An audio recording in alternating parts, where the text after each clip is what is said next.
This is a general summarising now of what I've done on the car. This is the finished article. Let's just drop to the fuses. The fuse I used was, I think it's F42 there.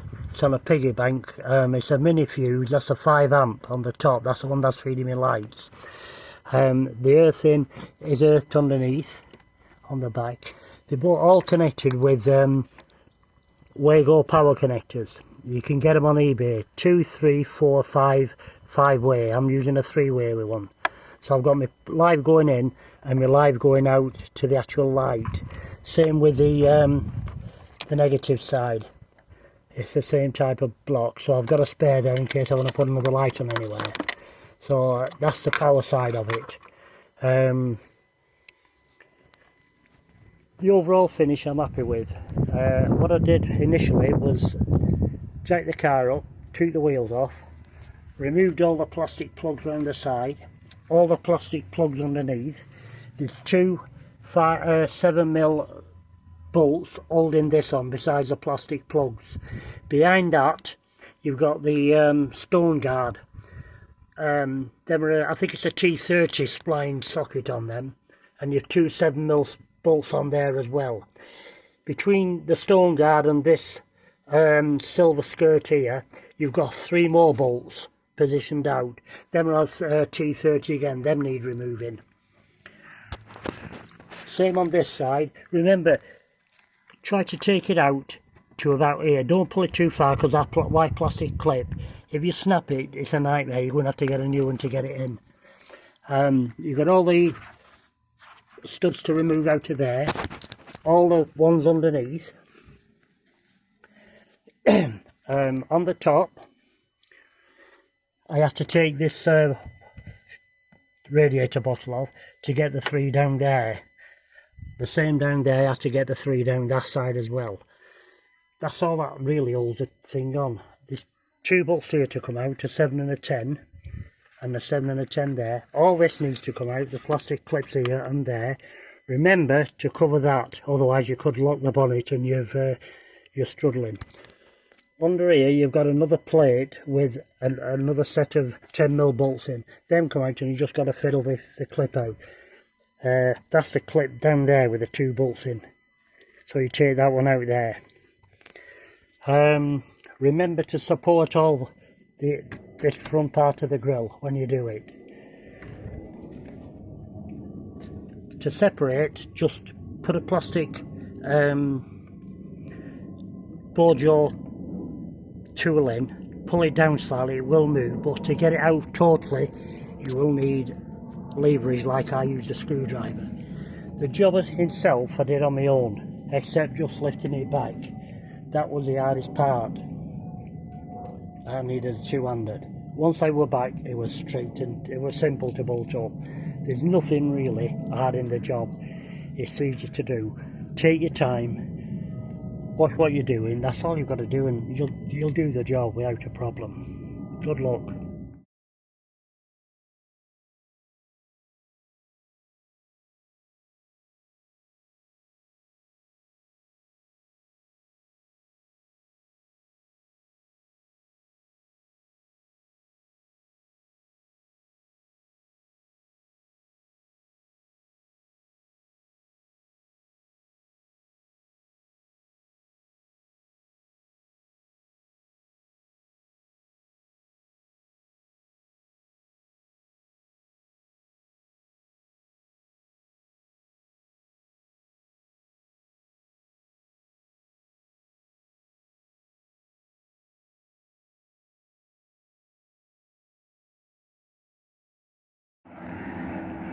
This is a Kuga 2017 Mark 2.5. I'm in the process now of going to remove the grill to fit a Raptor grill on. I'll just try to put everything in context so it makes it a little bit easier to understand if anybody's interested in doing their own. The grills I'm going to use are all this set here. I've got to give credit to Gavin Rathbone, who's on the forum, for all his information and help he's forwarded to me in me being able to attempt this on my own. when you start to think of the Raptor, you think that it's a really daunting task, but once you get into it, it's pretty quite simple. You're only undoing bolts, a few bolts, and plastic push pins in, and once you've got them out, I mean, everything falls into place. It's not a job you can rush, and it's not a job that you're going to do quickly. I mean, I'm just dodging the weather all the time, trying to get it done. But these are all the tools I'm using. I'm using some Bojo and plastic cover removers, and these are to remove all the plastic trim and the plastic plugs. You need these 45-degree angle pliers, because underneath you've got some blank plugs on like them, and you need to get the pliers underneath the cap to force them out. The sockets you use is either a 7mm or a 10mm. Them are the only ones you're going to use really. You've got a T30 splined plug to use to get some of the fitments out, but it's pretty quite simple. But the thing you do need, and I must stress this, I mean, Gavin told me to get one, and I did. I got this little Bosch drill. I've got a flexible thing on, and you definitely need that to get the 6 bolts out of the wing, because they're in a really precarious position, and that tool does the job. You're not going to do it with a spanner or a ratchet or anything like that. You won't do it. You need that tool to get them out, and that's a 10mm socket at the end. To put them back, I'm going to use another flexible on the end of that. Use 2, so I can put my hand down the cavity, hold the bolt on while I fasten them in, but that's a bit way off yet. Is cover the locking mechanism on the car. You don't want to be shutting the lid down and the car locks on you, because I've had to take this front end off here. They're only all the push rubber thing, but I've had to take them all off. The headlights won't be coming out, they stay in. I don't have to take those out. What I've had to do is release this bottle. This is the reservoir bottle. Get this off. The awkward thing was that bracket at the back to get off. It was a nightmare, but I managed to get them off, because you've got, if I can find it, you can settle, and you can see on that. Hang on, go the other way, sorry. You've 3 bolts down there to come out, and you've 3 bolts down there to come out. Those are the hardest thing to do, and you need that little Bosch piece of kit to get them out. Everything else is just rubber plugs. The rubber plugs down the shield here, and I'm hoping to get behind there. I've got some plugs to take out yet at the bottom, and then on the front side, the other side, again I've done the same. Try not to bring it out more than you need to here, because there's a wide clip there and you can soon break it, according to what Gavin said, so I've done that.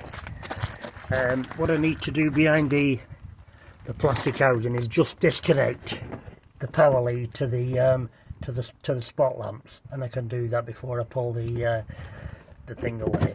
Like I say, it's just push plugs. You've nothing on it really. Okay, finally got it separated. I have to tape those joints there and across there. Them are the plastic clips. Really those are there for lining it up when you're going back, and them are the 2-3 bolt holes you've got. There was no way that I could get that removed using a plastic tool. I'll show you the other side. The same on this side, but I had to improvise screwdriver. That was the only way. Tape it up. It's not march it at all, it's okay. Another thing, that's what Gavin told me to do anyway. He says that's the only way you'll get it off, with a screwdriver, not a plastic tool. The only other thing he mentioned is that supporting the engine, which I did, because once you get that off, the full thing drops to the floor. As you can see, it's just hanging now on the bungees. So it's off, so I'll just wait for someone to come and give me a lift to get it round the back, and then I can carry on. Okay, it's hanging now. Okay, I've moved the front end now, and this is, I don't know what that is. Don't know what that is. Anyway, this is the front end. That's the only power socket you've got for all the lights at the front, so you've only one. It carries round to the other. The headlights, don't know what else all with them. Don't know. Anyway, that's the front of the car. Vents on. Washer buckles there. So it, all in all, it came up pretty well, really. I'm quite pleased. So I'll have a look at the other section. Okay, this is the back end of the front of the actual grill, and from what it looks like, you have to remove all the 7mm bolts out. There, quite a few, just take them all out. That clips onto there, so it's just move the bolts out. There's one at each end here, that one there, and then I'm going to attempt to split the prong things there with the driver and pull those, move those away there. You can see these are always clip tips because they're long, so I'll see how I go. Things there.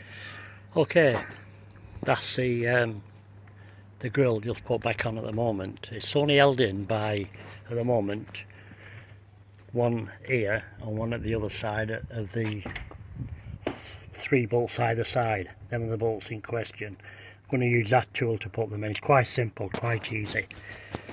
The only bolts holding the grill on in total is 3 in there, 3 in here, those 2 across here, there. I don't know if you can see that. One small 7mm bolt there. That's it. Everything else is a plastic clip. Just push them in. And actually, I've done the job on my own.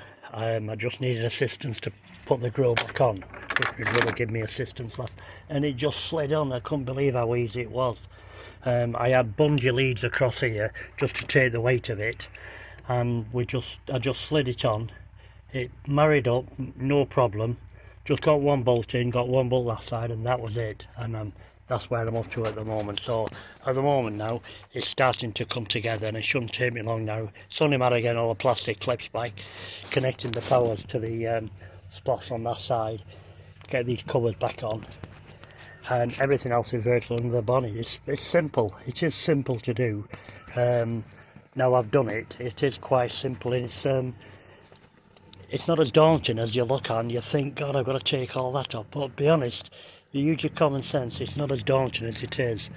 And Gavin Rathbone gave me a lot of inside info, which tools to use and stuff like that. And I thought, I can't go wrong here. And really, it has been a decent job.